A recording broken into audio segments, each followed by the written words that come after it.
Should I pursue a course in luxury brand management?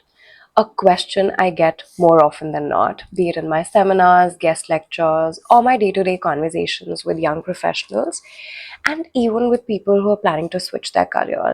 Having studied the course myself and having worked with a plethora of luxury brands across the globe, let me share my journey with you on what I feel the course entails, what the career opportunities are, and you're free to decide on your own whether you'd like to pursue a course in luxury brand management and marketing after this. Before you choose whether the course is good for you or where you should be studying it from, whether it should be from India, Paris, Italy, or anywhere across the world, it's very, very important for you to answer one very important question. Something that I always start my guest lectures with or my seminars with. What is luxury and how do you define luxury? Have you thought about it? What's the first thing that came to your mind? For a lot of people, it's about the craftsmanship. For a lot of people, the answer is heritage. A lot of people also say that it's pricey products. For some people, the answer can be unattainable. Well, there's no right or wrong answer when it comes to, the definition of luxury. It's dependent on so many factors. What's luxury for you may not be luxury for me, but in a general sense, what's synonymous with luxury brands and what's a commonality in all the luxury brands would be a very rich heritage, savoir-faire, which is the art of making something, strong craftsmanship, a story to tell, and definitely products which people would like to collect or collectible items. Once you've defined what luxury is, it becomes very important for you to have top 4 or 5 brands in mind, which you find aspirational. For some people, these can be fashion brands. For some people, these can be jewelry brands. For a lot of people, it can be automobile. For a lot of people, it can also be hospitality. Let's quickly run through a couple of brands right now together. Louis Vuitton, Prada, Miu Miu, Loewe, Patek Philippe, Chandon, Moet Hennessy, Lamborghini, Ferrari. So, well, there are endless brands, but you get the point. The definition of luxury differs, the type of luxury differs, but there will always be a sense of commonality in all of these. Why answering this is really important is so that you know what you're getting into. It's not always going to be about the product or the brand. There's so much more to luxury, and by that, storytelling, emotion, psychology takes center stage. So, working with luxury brands in the luxury segment is not just about creativity, it's not just about expensive products, but it's also about creativity with commerce, product with strategy. The course gives you the perfect opportunity to balance out your right side and left side of the brain.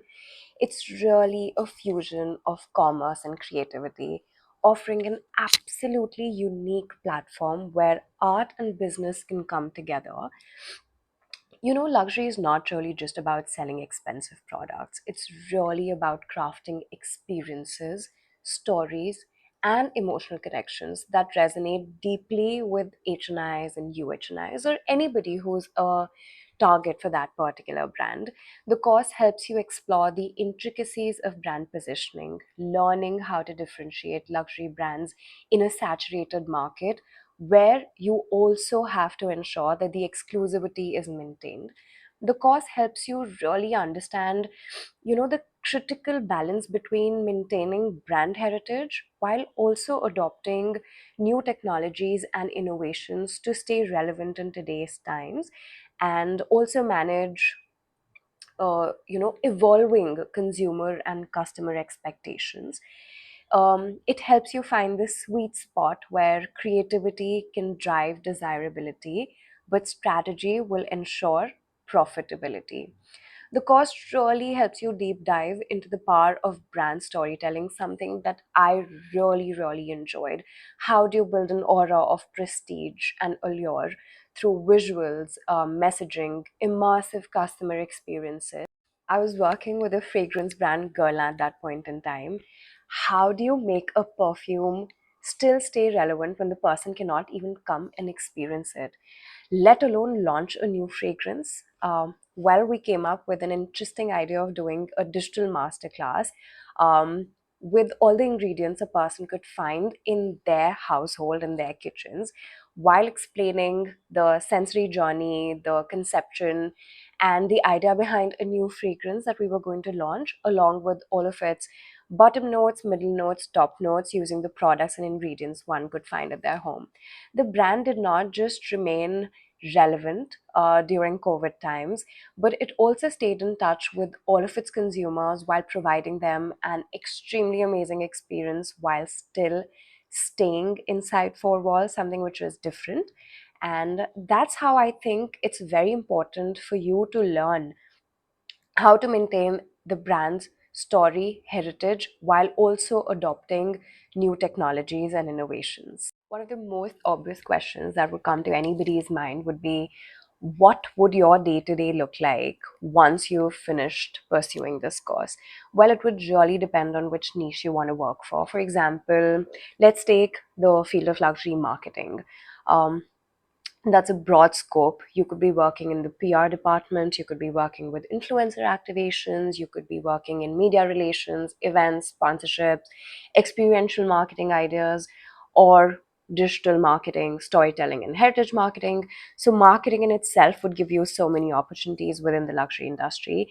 Moving on to, let's say, the retail bit of it, retail clienteling and servicing, visual merchandising. Where should you be opening your new stores? Is your store doing well or not? Could be one of the areas of work that you choose. Let's say you choose to work with strategy and research, then you could be working on strategies for global expansion of the brand, working on the new product lines of a brand, new collection of the brand. Like I said in the beginning of this video, the opportunities are endless. You could also choose to work in the business side of the luxury industry, which would probably entail pricing strategies, revenue growth, all of that. It would function as any other industry, any other market that you work for, while also maintaining the need for you to understand the luxury market, its consumers, and the product that you're working for. The course really helps you jog the left and right side of your brain. It also gives you endless opportunities to work, let's say, in different domains, whichever one you end up choosing. I really hope my 2 cents would give you a general idea of what a luxury brand management course could look like and what you could potentially do after it. This is just the tip of the iceberg. There's so much more that we can discuss. There are so many particular domains that we could deep dive into. And since I'm really passionate about this particular industry and very, very, very open to sharing my experiences with you all, please do not hesitate to reach out. I'm always here to help answer your questions in whatever capacity I can. And that's about it.